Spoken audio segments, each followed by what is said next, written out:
에베소서 6장 5절에서 9절까지의 말씀 다 같이 합독하도록 하겠습니다. 종들아 두려워하고 떨며 성실한 마음으로 육체의 상전에게 순종하기를 그리스도께 하듯 하라. 눈가림만 하여 사람을 기쁘게 하는 자처럼 하지 말고 그리스도의 종들처럼 마음으로 하나님의 뜻을 행하고 기쁜 마음으로 섬기기를 주께 하듯 하고 사람들에게 하듯 하지 말라. 이는 각 사람이 무슨 선을 행하든지 종이나 자연이나 주께로부터 그대로 받을 줄을 알미라. 상전들아 너희도 그들에게 이와 같이 하고 위협을 그치라. 이는 그들과 너희의 상전이 하늘에 계시고 그에게는 사람을 외모로 취한 일이 없는 줄 너희가 알미라. 아멘. 하나님의 말씀입니다. 오늘 본문 말씀 에베소서 6장 5절에서 9절까지의 말씀은 하나님께서 예수 그리스도 안에서 새롭게 하신 관계들 가운데 세 번째 관계에 해당되는 말씀입니다. 종과 상전과의 관계에 대한 말씀입니다. 중생한 성도가 사회적인 관계 안에서 어떻게 새롭게 관계를 설정하고 일을 하면서 살아갈 것인가 하는 매우 중차대한 문제라고 할 수 있을 것입니다. 어떻게 보면 직업윤리에 관계된 문제, 사회윤리에 대한 문제다 이렇게 볼 수 있을 것입니다. 얼마나 깊이 있게 이 문제를 이 시간 동안 다룰 수 있을지 모르겠지만 주제는 그와 같은 것이다라고 말씀을 드릴 수 있겠습니다. 역사학자들이 이야기하기를 로마 시대 때 로마 제국하에 있었던 종들의 숫자가 약 6천만 정도로 추산합니다. 로마 제국하에 있었던 이 종들은 육체 노동자들만 있었던 것이 아니라 의사와 교사들, 철학자들, 교육받은 사람들도 다수가 포함되어 있었던 것입니다. 로마 제국하의 종들은 많은 경우에 전쟁 포로로 잡혀왔던 사람들입니다. 노예 제도는 지중해 경제를 유지하고 지탱하는 매우 엄연한 현실이었던 것입니다. 그런데 그 당시에 노예를 어떻게 취급했는가? 그 당시에 노예를 사람이 아니라 물건으로 취급했습니다. 잘 아시는 대로 유명한 철학자 아리스토텔레스가 쓴 책들 가운데 니코마코스 윤리학이라는 책이 있습니다. 거기에 보면은 노예는 움직이는 도구이며 도구는 움직이지 못하는 노예다라고 니코마코스 윤리학에 기록되어 있는 것입니다. 그 당시의 생각에서는 노예와 상전 사이에서는 인격적인 관계, 우정의 관계를 맺는다는 것은 도저히 상상할 수 없는 일이었습니다. 그리고 그 당시에 로마의 한 역사가가 농업에 관련된 글을 쓰면서 도구는 세 가지가 있는데 첫째 도구는 노예고 둘째 도구는 소들이고 세 번째 도구는 농기구다라고 기록할 정도입니다.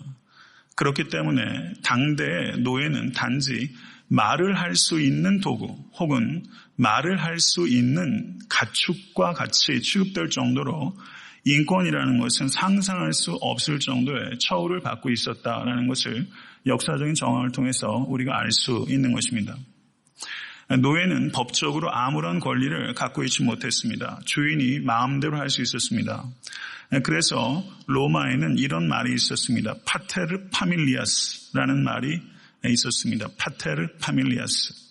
이 말은 주인이 노예의 생사 여탈권을 가지고 있고 노예를 완벽하게 통제할 수 있어서 가족 감옥에 감금할 수 있고 채찍으로 심한 매를 칠 수 있고 그리고 경우에 따라서는 법적인 절차가 없이 사형을 집행할 수 있는 모든 권한이 노예의 주인인 상전에게 주어졌던 것입니다. 이것을 파테르 파밀리아스라고 하는 것입니다.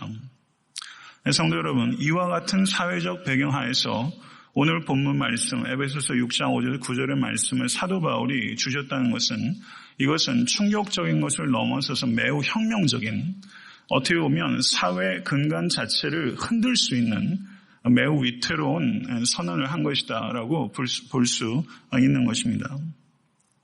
에베소서의 오늘 말씀을 볼 때 초기 기독교 공동체는 공동체의 엄연한 일원으로서 노예를 흔쾌하게 받아들였고 예배의 일원으로 노예를 받아들였고 그리고 상전들에게만 윤리적인 호소를 할 수 있는 대상이 아니라 종들에게도 윤리적인 호소를 할 수 있는 엄연한 인격체, 윤리적인 책임을 감당할 수 있는 존재로 사도 바울이 생각하고 있었다는 것을 우리는 오늘 본문 말씀을 통해서 알 수 있는 것입니다. 본문의 구조를 살펴보게 되면 5절에서 8절까지는 종들에게 주고 있는 권면이 먼저 그리고 많이 기록되어 있고 9절에 주인에게 주는 구절이 후에 그리고 적게 기록되어 있는 것을 볼 수 있습니다. 종들에 대한 권면은 종들이 순종해야 한다라는 명령과 그리고 순종해야 되는 태도 그리고 순종해야 하는 동기들을 기록하고 있습니다. 그런데 5절부터 8절의 말씀을 다시 한번 보시기 바랍니다. 6장 5절에서 8절의 말씀을 보시면 5절부터 8절까지 한 절도 빠짐없이 언급되고 있는 것이 있습니다. 그리스도께 하듯 하라. 그리스도가 언급되고 있습니다. 6절을 보시면 그리스도의 종들처럼 마음으로 하나님의 뜻을 행하고 그리스도가 다시 언급되고 있습니다. 7절의 말씀을 보시면 기쁜 마음으로 섬기기를 주께 하듯 하고 주께라는 말이 기록되어 있고 8절의 말씀을 보시면 종이나 자유인이나 주께로부터 그대로 받을 줄을 알미니라 라고 말씀하고 있는 것입니다. 5절부터 8절 이르기까지 4절에 걸쳐서 예외 없이 그리스도 혹은 주가 언급되고 있는 것입니다. 성도 여러분, 예수님을 주와 그리스도로 영접하셨습니까? 예수님을 주와 그리스도로 영접하였다면 그 사람이 종이라 할지라도 그 사람의 관점은 철저하게 우리 주 예수 그리스도의 관점으로 변화받게 되는 것입니다. 내가 서로 이 땅에서 종으로 일한다고 할지라도 내가 예수 그리스도라는 관점으로 내 삶의 모든 것들이 바뀌게 되면 내가 일을 하는 태도와 일을 하는 목적이 반드시 변화되게 될 수밖에 없다는 것을 오늘 본문을 통해서 우리는 깨닫게 되는 것입니다. 사도 바울께서 종들에게 이와 같은 권면을 주고 있는 것은 이 땅에서 상전을 모시고 있는 종의 신분이지만 그것은 1차적인 신분이 아니라 예수를 주와 그리스도를 믿음으로 말미암아 여러분들의 1차적인 신분은 이 땅의 상전의 종이 아니라 하늘의 상전인 그리스도의 종입니다. 이것이 사도 바울께서 종들에게 가르치고 있는 바입니다. 이것이 예수 그리스도 안에서 종들에게 주어진 1차적인 신분, 그리고 이 신분이 여러분과 저의 1차적인 신분이 되었다는 것을 진심으로 받아들이실 수 있고 감사하실 수 있게 되기를 간절히 바랍니다. 나의 1차적인 신분이 둘루스 크리스트, 예수 그리스도의 종이라는 것을 진심으로 받아들이게 되면 필연적으로 마음의 변화가 나타나게 되는 것입니다. 6장 5절에서 7절까지 3절에 걸쳐서 반복되고 있는 말이 또 있는데 제 번역은 이것이 개역 한글을 따라서 한 것이라 번역이 좀 다를 수 있는데요. 6장 5절을 보시면 성실한 마음이라고 기록되어 있습니다. 성실한 마음. 그리고 6장 6절을 보면 마음으로 하나님의 뜻을 행하고 그리고 7절을 보면 기쁜 마음으로 라고 이렇게 말하면서 6장 5절과 6절과 7절에서 마음이란 말이 3번 반복되고 있어요. 여러분, 제일 좋아하는 단어 중에 하나가 마음 아니겠어요? 그 한국 사람들한테 이렇게 설문을 조사해 보면 제일 좋아하는 단어가 뭐라고 이렇게 물으면 엄마라는 말을 많이 쓰신대요. 아마 이 마음이란 단어도 꽤 높은 리스트 중에 이렇게 목록에 차지하고 있는 말이죠. 개인적으로 생각이 드는데요. 여기에 보면 개역 개정에서는 기쁜 마음이라고 번역했지만 개역 한글에서는 단마음이라고 번역했어요. 단마음. 아마 기억하신 분들 계실 것입니다. 그런데 실제 성경 원어를 보면 우리 번역으로는 성실한 마음, 그리고 마음으로, 그리고 기쁜 마음으로 번역했지만 실제 성경 원어는 이 3가지가 각각 다른 단어입니다.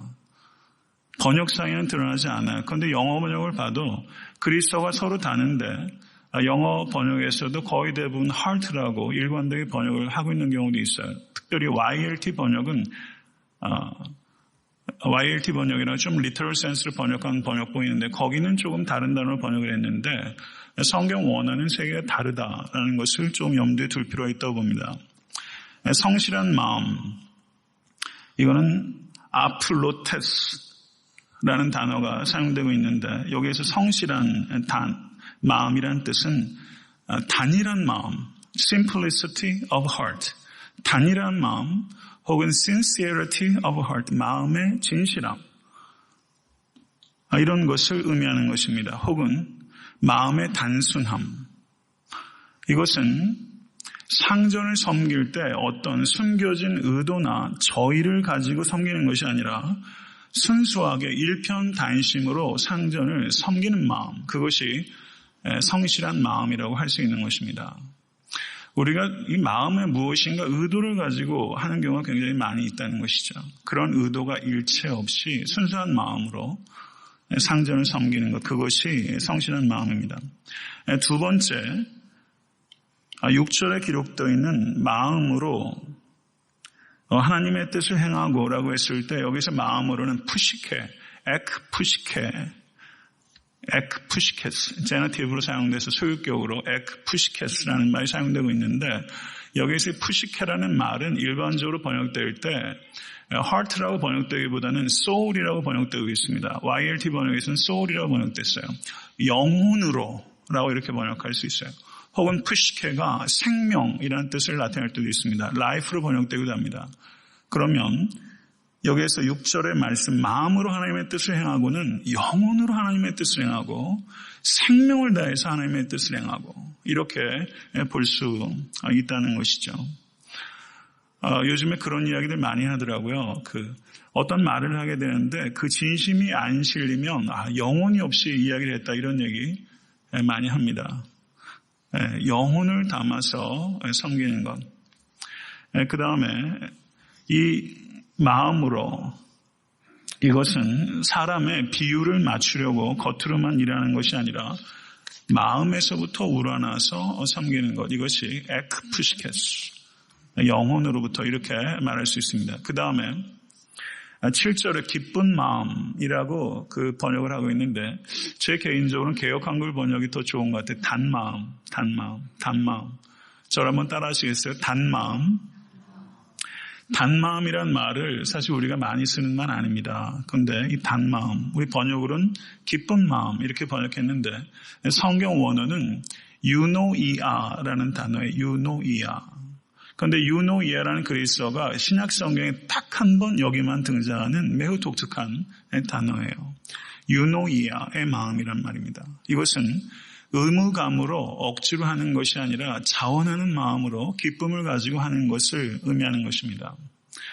성도 여러분, 5절과 6절과 7절에 세 차례에 걸쳐서 성경 원어는 서로 다르지만 성실한 마음, 그리고 영혼으로부터, 그리고 자원하는 기쁜 마음으로 일을 해야 된다고 사도 바울께서 윤리적인 권면을 주고 있습니다. 성도 여러분, 우리들이 어떤 마음으로 일을 하고 계십니까? 성도님들이 직장 생활을 하든 아니면 스몰 비즈니스를 하시든 기업에 계시든 아니면 공무원으로 일을 하시든 중요한 것은 내가 어떤 마음으로 일을 하는가. 목회하는 데 있어서 제일 중요한 것은 제가 어떤 마음으로 사역을 감당하는가 하는 이 부분입니다. 제가 제일 앞에 성실한 마음이라고 했을 때 그 마음은 카르디아라는 단어고 두 번째 마음은 푸시케, 굉장히 중요한 단어들이에요. 내 마음과 영혼을 내가 담아서 나에게 주어진 일들을 의무감으로 어거지로 하는 것이 아니라 기쁘고 자원하는 마음으로 내가 그 일을 하는가. 성도 여러분, 직업이 중요한 게 아니라 직업 윤리가 중요한 겁니다. 이 직업을 하게 되면 얼마나 샐러리를 받을까, 그 다음에 어떤 다른 직업으로 옮겨갈까 하는 것이 중요한 게 아니라 그런 부분들을 고려해야 됩니다. 그런데 직업을 선택할 때 가장 중요한 것은 하나님의 뜻이 여기 있는가 하는 것입니다. 성도 여러분, 그런 용기 가지실 수 있게 간절히 바랍니다. 자녀들 대학교 가고 나중에 장래 직장 결정할 때 말이죠. 무엇을 가지고 우리가 자녀들 권면할 것인가 하는 문제, 중요한 것이죠. 하나님의 비전에 따라서 직장을 결정할 수 있도록 권면하는 부모가 된다는 것 매우 어렵습니다. 신앙 문제에 있어서 자녀들을 가르칠 때 신앙대로 가르치기가 제일 어려운 두 가지 뭔지 아세요? 결혼 문제하고 직장 문제입니다. 제일 실제적인 문제에 있어서 신앙이 전혀 워킹을 하지 못해요. 이것이 우리의 리얼리티예요.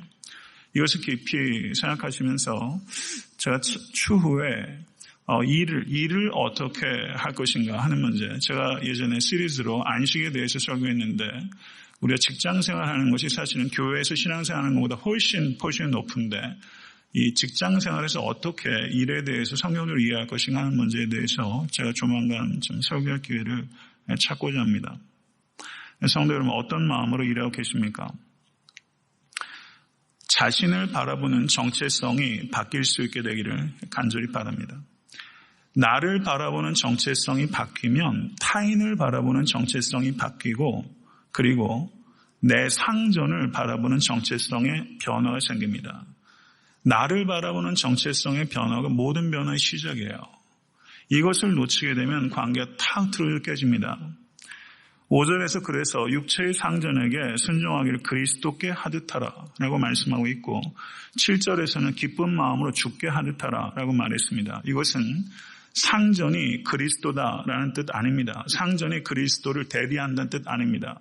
이 말은 상전에게 순종하는 것이 그리스도께 순종하는 것의 일부다라는 뜻입니다. 이것을 기억하실 수 있기를 간절히 바랍니다. 상전에게 순종하는 것을 하나님께서는 그리스도께 순종하는 것의 일부로 받아들이신다는 것입니다. 이것이 성경적인 원리입니다. 그러면 상전에게 죽게 하듯 하라라는 것은 사실상은 추상적인 그 말인데 이것을 좀 더 구체적으로 이야기하는 성경 본문들이 있습니다. 가령 디모데전서 6장 2절을 보시면 한번 찾아보시죠. 디모데전서 6장 2절.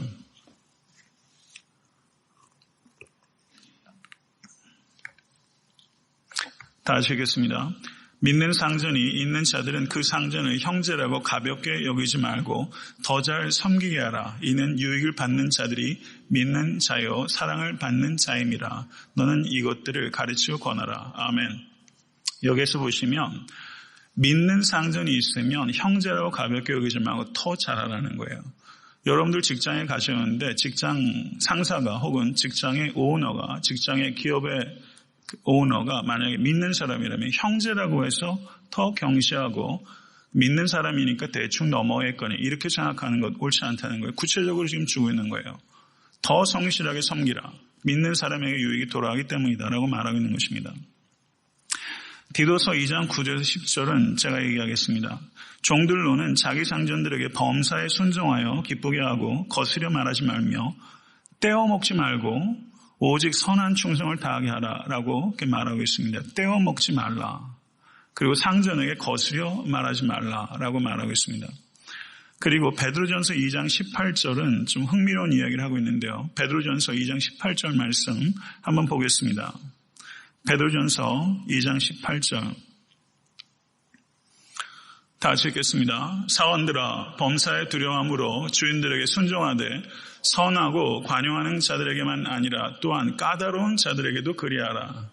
제가 왜 이 대목을 얘기하는지 아시겠어요? 까다로운 자들에게도 그리하라. 우리 교회 다른 교육자들께서 까다로운 목사 만나셔가지고 까다로운 자들에게도 그리하라. 만나다 보면 굉장히 다양한 사람들 많이 만나요. 저 같은 경우에도 예전에 부목사가 있을 때 담임 목사님이 상당히 까다로웠어요. 상당히 까다로워서 어려웠어요. 그래서 제가 사임하게 또 6개월 전에 말씀드리고 떠나는데 지나고 보니까 굉장히 많이 회개하게 되는 거 있죠. 까다로운 담임 목사님을 더 잘 지혜롭게 보필하지 못했다는 게 그때는 정말 너무너무 힘들었는데 지나고 보니까 참 많이 회개하게 되더라고요. 송구스러워요. 왜 거기까지 왜 이렇게 생각이 못 미쳤을까? 그때는 후회할지 몰랐습니다. 그때는 제가 다 옳은 줄 알았어요. 그래서 6개월 기간 드리고 제가 사임하면 그래도 아주 잘 마무리한다고 생각하고 떠났는데 떠나고 보니까 1년에 총회 가면 한 명씩 뵀는데 저보다 한 10여 살 위신데 만나보면 이제 나이도 드시고 마음이 좀 이렇게 아리고 좀 그렇더라고요. 까다로운 분 더 잘 섬겨야 되는 것이 우리의 목이라는 거 기억하실 수 있기를 간절히 바랍니다. 성도 여러분, 직장 생활, 그리고 여러분에게 주어진 스몰 비즈니스, 그리고 여러분에게 주어진 여타 등등의 그런 많은 일터들, 하나님께서 허락하신 일터입니다. 하나님께서 허락하신 일터인데 그것은 단순하게 생계 유지를 위해서 주신 것 아니고, 내가 경력을 쌓으라고 주는 것 아니고, 그리고 야망을 실현하기 위한 디딤돌로 스펙 쌓으라고 주신 것 아닙니다. 물론 그런 측면이 있습니다. 그렇지만 그 직장의 일터는 하나님을 섬기고 하나님의 나라를 확장하는 살아있는 현장으로 주신 것입니다. 사랑하는 성도 여러분, 목회도 이런 마음으로 하지 않는다면 이 목회 자체가 성스러운 일이 될 수 없다고 저는 생각합니다. 여러분들께서 하시는 여한 일이라도 이런 마음으로 하신다면 저는 그것이 성직이라고 생각합니다. 사랑하는 성도 여러분, 성전만이 하나님의 영광이 나타나는 것이 결코 아니라, 성도 여러분, 하나님의 영광을 나타내는 곳이 곧 성전입니다. 성도님들께서 일하시는 그곳이 성전이 될 수 있게 되 간절히 바라고, 무엇보다 성도님들의 심령이 거룩한 성령께서 거하시는 나오스, 지성소가 될 수 있게 되기를 우주 예수 그리스도를 간절히 축원합니다. 오늘 본문에도 말씀하고 있는 것처럼 어떠한 태도를 가져서는 안 되는가 하는 것에 있어서 6절의 말씀에 눈가림만 하여 사람을 기쁘게 하는 자처럼 하지 말라라고 말하면서 부정적으로 버려야 될 태도에 대해서 말하고 있습니다. 누가 보는 사람이 있으면 열심히 일하는 척하고, 감독이 없으면 태만히 일을 하고 하는 일들은 신앙 윤리에 매우 부합하지 못한 일입니다. 매우 얄팍하고 부끄러운 일입니다. 제가 엊그저께 굉장히 놀란 그 기사를 하나 읽었어요.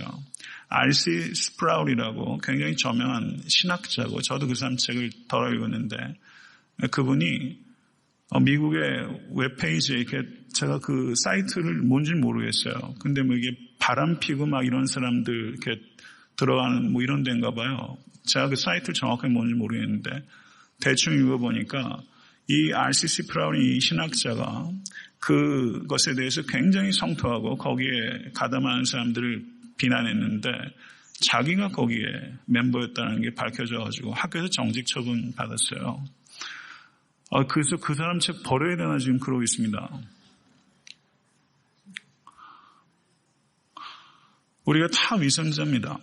정도의 차이는 있지만 하나님 보시는데, 사람이 보는 데서 우리가 사람의 눈을 더 무서워하는가 하나님의 눈을 더 무서워하는가 생각해 보면, 엄밀하게 사실 정직하면 사람의 눈 더 의식합니다. 사람의 눈 보고서 기도할 때도 있고, 사람의 눈 의식하면서 봉사할 때도 있고요. 사람이 볼 때만 움직이고 하는 일들이, 다소간에 우리가 이 부분에 있어서 우리가 미흡한 부분이 없다고 얘기할 수 있는 사람은 없을 겁니다. 성도 여러분, 저를 따라 하시죠. 나의 진정한 상사는 그리스도다. 나의 진정한 상사는 그리스도예요. 이게 오늘 본문이 가르치는 바예요. 이 땅의 상사는요, 저를 볼 때가 있고 못 볼 때가 있어요. 저에 대해서 이밸리에이션 정확히 못할 수 있습니다. 속이려면 속일 수 있어요. 그러나 우리의 진정한 상사는 이 땅의 상사가 아니라 하늘에 계신 상사 그리스도고, 그분은 나의 모든 태도와 생각까지도 꿰뚫고 내 모든 일거수일투족을 아시는 상사, 그 상사 눈을 피할 수 없습니다. 성도 여러분, 우리가 직장에서 챙겨야 되는 것은 입속이 아니라 뼛속까지 하나님의 영광입니다. 직장에서 찾아야 하는 것은 입속이 아니라는 것을 깊이 생각하시고, 하나님의 영광을 직장에서도 부단히 찾으시는 여러분과 제가 될 수 있게 간절히 바랍니다. 성도 여러분, 오늘 성경의 말씀을 세상 사람들은 이건 좀 너무 지나치게 이상적이다 라고 얘기할 수 있을 겁니다. 아마 이렇게 일하면 바보 취급당하고 이용당할 것이다.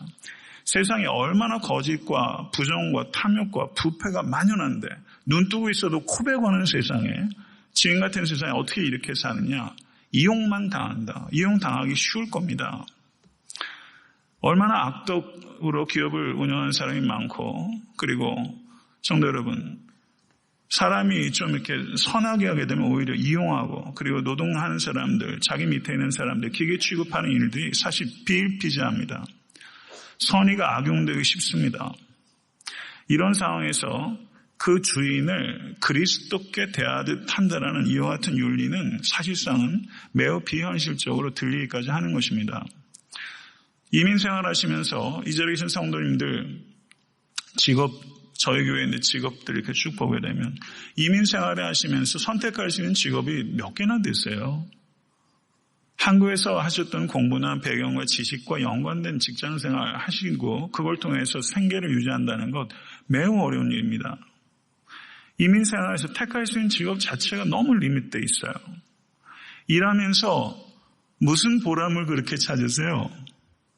하루하루 살기가 바쁘고 그냥 렌트비 내기 바쁘고 비리 밀려가지고 말이죠. 그 벌금 때문에 속 앓고 이런 일들이 사실 적지 않게 있고 병원도 때맞춰 가야 되는데 그렇게 못해가지고 병 키우고 이런 일들이 이민생활하면서 그런 거 안 겪어본 사람은 어디 있겠어요. 하나님의 영광을 생각하면서 하루하루를 살아간다는 게 사치스러운 얘기처럼 너무 공상과학영화 같은 얘기처럼 혹시 들릴 수 있지 않을까 생각해 보게 됩니다. 그러나 한 번 더 생각해 보게 되면 사도 바울께서 지금 얘기했던 이와 같은 이 엄청난 윤리를 사도 바울이 누구를 향해서 얘기를 했는가? 이 당시에 로마 황제는 자기가 키우던 앵무새를 종이 잘못해서 죽여가지고 그 종을 죽여버렸어요. 이게 이 시대예요. 종이 그런 취급을 받던 시대예요. 그 시대에 사도 바울께서 얘기하는 것은 그 주인을 향하여 죽게 하듯 하라. 단마음을 하라. 신세어리티를 가지고 하라. 이렇게 얘기하는 것이 이게 도대체 받아들여질 수 있는 이야기나 하는 것이죠. 이민 생활하는데 목사님, 그 목사님 세상 물정 몰라서 하는 얘기예요. 저 세상 물정 잘 몰라요. 제가 세상 물정 좀 알았으면 좋으시겠어요? 잘 몰라요. 세상 물정 다 알고 시대상 다 거기 그때마다 모디파이해가지고 말씀 얘기하겠습니까? 사도 바울이 증거했던 이 시대상 역시 이 이야기는 이상적인 얘기예요. 그러나 생명 있는 얘기입니다. 성도 여러분, 죽게 하듯 일한다고 해서 내 주인이 알아주지 않을 가능성 상당히 높습니다. 혹 알아준다 해도 보상은 굉장히 미비할 거예요. 크게 보상할 수는 없습니다. 공수표 왕창 날려놓고 나중에는 조금 보상하죠.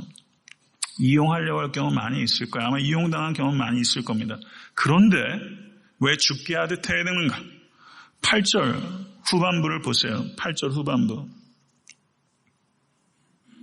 8절 다 같이 읽겠습니다. 이는 각 사람이 무슨 선을 행하든지 종이나 자유인이나 주께로부터 그대로 받을 줄을 알미라. 이것이 우리가 그 상전이 여하든 시대상이 여하든 죽게 하듯 해야 되는 단 하나의 이유가 있다면 이거예요. 왜요? 우리의 진정한 보스는 누구예요? 그리스도예요. 상은 누가 줘요? 그리스도께서 주시는 거예요. 내가 죽게 하듯 했는데 이 땅의 상전은 나에게 보상하지 않을 가능성이 높지만 진정한 보스는 나에게 보상하신다고 말씀하셨어요. 그렇기 때문에 우리가 해야 되는 것입니다. 믿으십니까? 이 보상 꼭 받으실 수 있게 되길 간절히 바랍니다. 9절은 상전들에 대한 의무를 기록하고 있습니다. 상전들아 너희도 저희에게 이와 같이 하고 공갈을 그치라. 이는 저희와 너희의 상전이 하늘에 계시고 그에게는 외모로 사람을 취하는 일이 없는 줄 너희가 알미라 라고 말했습니다. 너희도 저희에게 종들에게 이와 같이 하라 라고 말하면서 종들이 상전을 대해야 되는 태도도 종들이 그리스도와 갖게 된 관계 속에서 그 태도를 결정해야 되는 것처럼 상전이 종에게 대하는 태도도 이 상전이 그리스도와 갖게 된 새로운 관계 속에서 종들을 대해야 된다라고 말씀하고 있는 것입니다. 사도 바울께서 말씀하고 있는 것은 저희와 너희의 상전이 하늘에 계시고 이렇게 말하고 있습니다. 그들과 너희의 상전이 하늘에 계시고 그들은 종들이고 너희는 상전입니다. 우리의 공통된 보스는 누굽니까? 예수 그리스도입니다. 우리는 공의 그리스도의 종들입니다. 상전이든 종들이든 맞습니까? 예수 그리스도께서 우리의 공통된 보스고 예수 그리스도께서 상전이나 종이나 모든 사람들의 공통의 심판주, 저지로 이 땅에 오실 것입니다. 믿으십니까? 이것을 말씀하고 있습니다. 사도 바울께서 부모와 자녀의 관계에 있어서 부모에게 자녀를 노엽게 하지 말라라고 말씀하셨던 것처럼 오늘 종과 상전의 관계에 있어서 힘을 가지고 있는 상전에게 종들을 위협하지 말라. 개역 한글에서는 공갈치지 말라. 좀 더 실감나게 번역했어요. 공갈치지 말라. 성도 여러분, 여기서 위협이라고 번역된 단어, 이 단어는 아페엘레라는 단어입니다. 종을 부릴 때 제일 효과적인 수단이 뭡니까? 위협과 공갈입니다.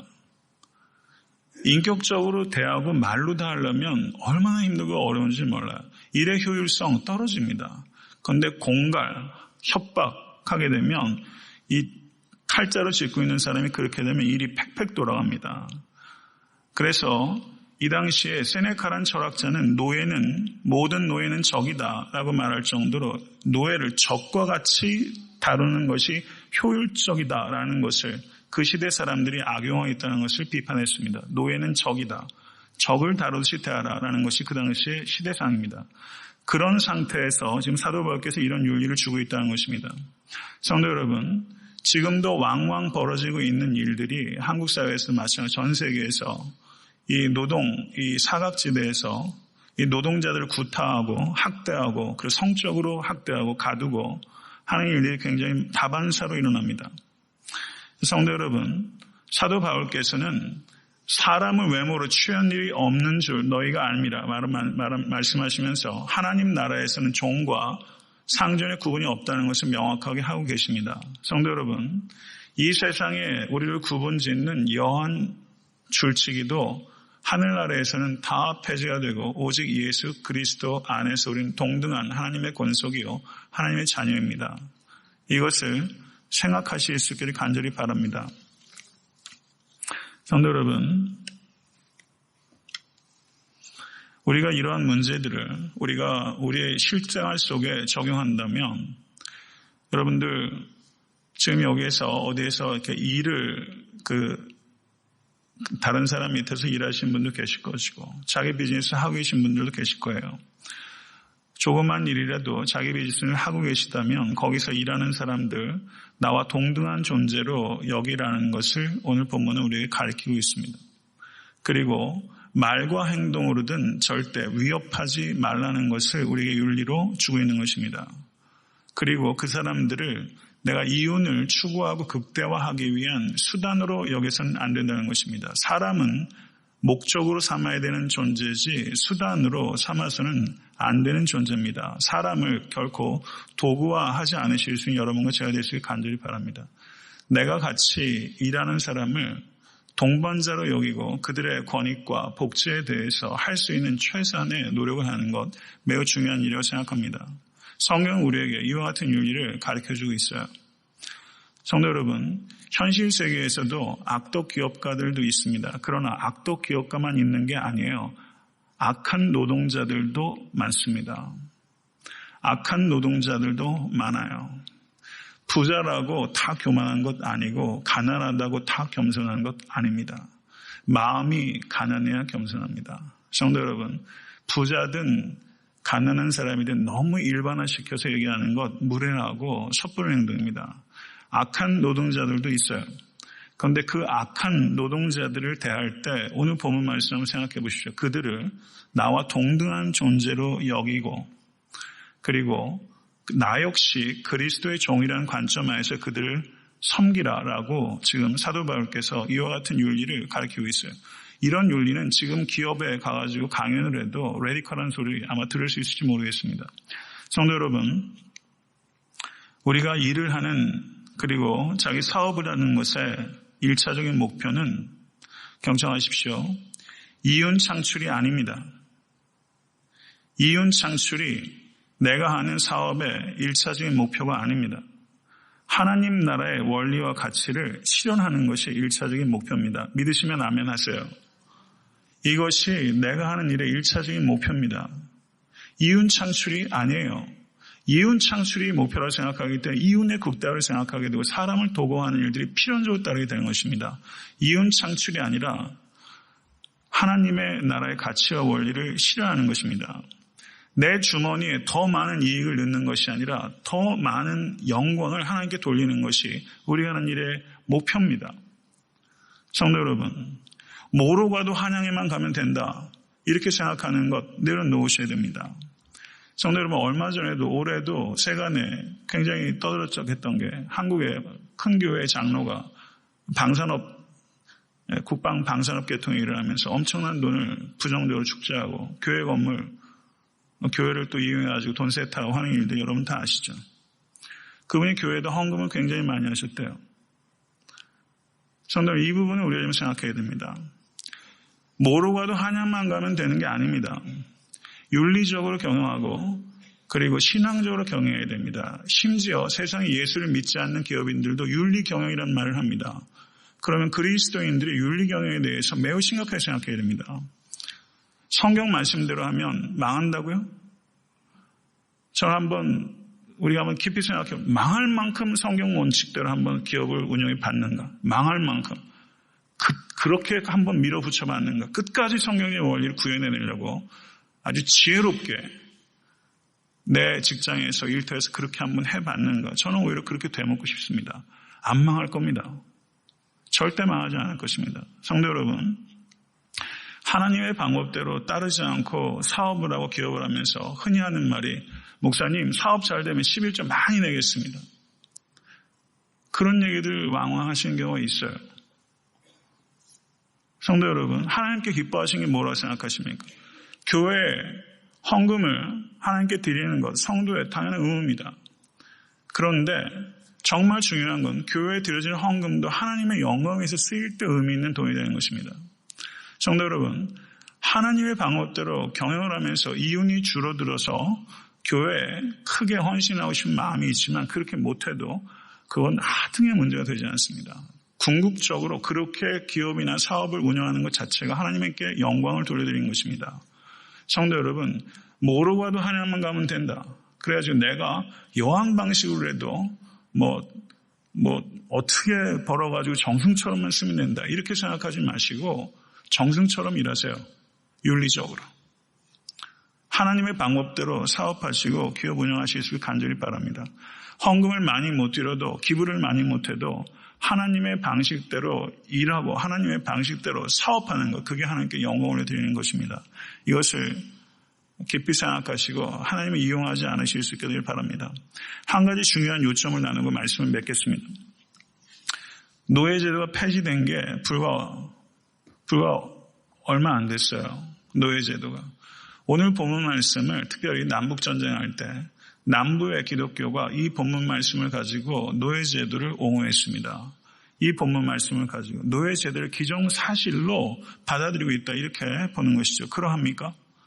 그런데 제가 오늘 본문 말씀을 읽지는 않겠지만 집에 가서 한번 읽어보세요. 디모데전서 6장 1절에서 2절, 디도서 2장 9절에서 10절, 베드로전서 2장 18절에서 20절, 이 말씀은, 오늘 본문 말씀은 종에게 주는 권면, 상전에게 주는 권면이 이렇게 두 가지가 다 나오는데, 제가 지금 예를 들었던 세 본문은 종에게만 주는 권면이 나오고 상전에게 주는 권면이 나오지 않습니다. 남부연합을 지지했던 교계는 오늘 에베소서의 말씀을 인용하기보다는 종에게만 주는 명령 있는 말씀을 악용해가지고 노예제도를 지지했습니다. 성도 여러분, 하나님께서 신명기의 말씀을 통해서 이혼에 대해서 신적 허용을 한 것은 이혼하는 것이 이상적이고 건전한 만에서가 아니라 인간의 악함 때문입니다. 이 당시에 노예제도, 그리고 더 거슬러 올라가서 출애굽기에서도 출애굽기 21장 1절 11절을 보시면 종들에 대해서 6년 동안 일을 하게 되면 7년 때 나가게 할 것이며 라는 말씀이 법규 가운데 제일 앞부분에 있습니다. 하나님께서는 억압받는 자들의 자유에 관심을 가지고 있는 하나님이십니다. 성도 여러분, 오늘 본문에 나오는 것처럼 주인이 종을 대하고 한다면 이거 어려워가지고 노예 두겠어요? 출애굽기 21장 1절 11절 그 내용들을 보십시오. 6년째 되면 다 내보내야 되고, 그리고 여종일 경우에는 세 가지만의 규례를 어기게 되면 저와 속전하지 않아도 풀어지고 하는 일들은 굉장히 고도로 엄격한 윤리적 기준입니다. 하나님께서는 노예제도를 기뻐하지 않으십니다. 제가 이 말씀을 드린 이유는 성경을 읽으면서 내 주장과 내 관점과 내 이익과 그리고 내가 가지고 있는 정치적 입장과 내 교단이 가지고 있는 신학과 이런 부분들을 교정하기 위해서 성경을 읽는 것이 아니라 그런 부분들을 더 강화하기 위해서, 합리화하기 위해서 성경을 읽는 것은 심각한 죄입니다. 성도 여러분, 성경을 읽을 때 이것이 내가 가지고 있는 고정관념과 다르고, 내가 지금 주장하는 바와 다르고, 내가 지금 속해 있는 공동체가 주장하는 바가 다르고 심각하게 나에게 손해가 된다 할지라도 성경이 얘기하는 것이 그것이 진리고, 그리고 그 진리가 명확하게 될 때는 성도 여러분, 그 말씀을 있는 그대로 수용할 수 있는 용기를 가지실 수 있는 여러분과 제가 될 수 있게 간절히 바랍니다. 성도 여러분, 성경 말씀은 자기 합리화를 하라고 주신 것이 아니라 자기를 끊임없이 갱신하고 자기를 비판하고 그리고 개선하고 변화시킬 수 있도록 주신 하나님의 말씀입니다. 우리가 말씀을 통해서 나를 갱신하지 못하고 내 입장을 더욱더 강한 한쪽으로 하게 되면 교회는 결코 세상의 빛이 될 수 없습니다. 교회는 사회를 개혁하는 일에 일조할 수 없습니다. 하나님의 경의를 실현하는데 교회가 역할할 수 있는 것 없습니다. 말씀을 임의로, 자의로, 자기 합리화하는 도구로 사용하지 마시고 끊임없이 말씀 앞에 자신을 쳐서 복종시키실 수 있는 여러분과 제가 되어서 간절히 바랍니다. 오늘 이 말씀, 노예와 종의 그 상전에 대한 말씀들을 가지고 오히려 노예제들을 옹호했던 그런 사람들의 그 과오를 생각하면서 성도를 말씀 앞에 겸손하실 수 있게 되기를 우리 주 예수 그리스도 이름으로 간절히 축원합니다. 기도하겠습니다.